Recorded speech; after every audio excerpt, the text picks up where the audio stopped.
शून्य द्वार, समय के कैदी। साल था 2005। प्रोफेसर रविंद्रनाथ एक प्रसिद्ध वैज्ञानिक जो समय पर नियंत्रण से जुड़े प्रयोग कर रहे थे। उनका सपना था एक ऐसा द्वार बनाना जो इंसान को किसी भी समय में पहुंचा सके। एक रात वह अपने प्रयोगशाला से अचानक गायब हो गए। सिर्फ एक चीज मिली, एक पुरानी अधूरी डायरी और एक शब्द लिखा हुआ, शून्य द्वार। उनके बेटे अर्जुन की उम्र तब सिर्फ 3 साल थी। 2025 में अर्जुन अब 14 साल का हो चुका था। अपने पिता की यादें अब धुंधली हो चुकी थीं, लेकिन दिल में कहीं ना कहीं सवाल अब भी जिंदा था। पापा गए कहाँ थे? एक दिन पुरानी अलमारी में अर्जुन को वो डायरी मिली जिसके आखिरी पन्ने पर लिखा था, शून्य द्वार खुलता है हर 100 साल में, जब समय स्वयं थक जाता है। लेकिन जो अंदर गया वो लौटकर कभी वैसा नहीं रहा।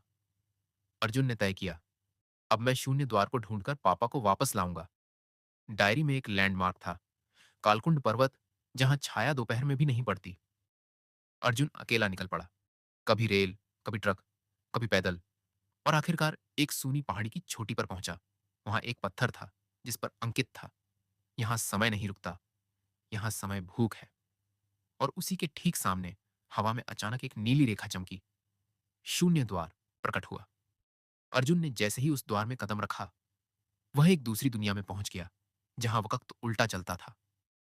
सूरज नीचे से ऊपर निकलता, बूढ़े लोग जवान होते जाते और लोग अपनी भाषा भूल जाते। अर्जुन को वहां अपने पिता मिले, लेकिन 30 साल के रूप में।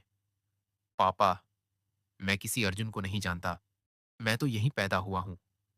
अर्जुन चौंक गया।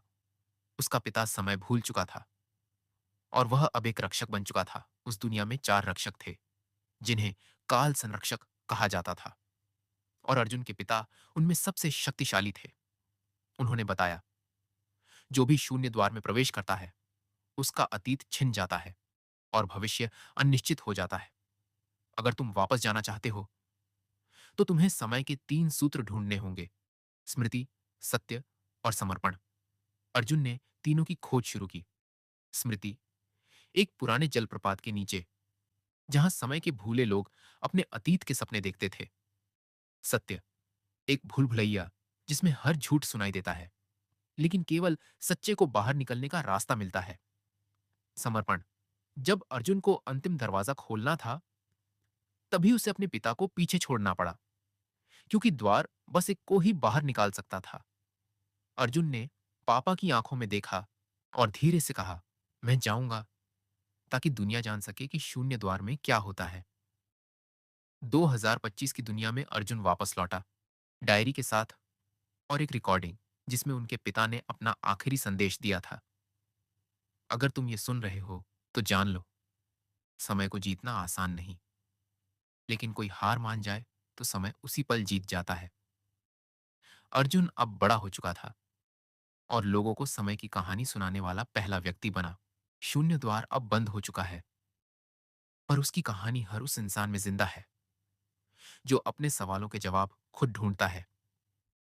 अगर आपको यह रहस्यमयी यात्रा पसंद आई हो तो वीडियो को लाइक कीजिए और चैनल को सब्सक्राइब कीजिए, ताकि अगली बार जब कोई नया द्वार खुले आप सबसे पहले उसे पार कर सकें।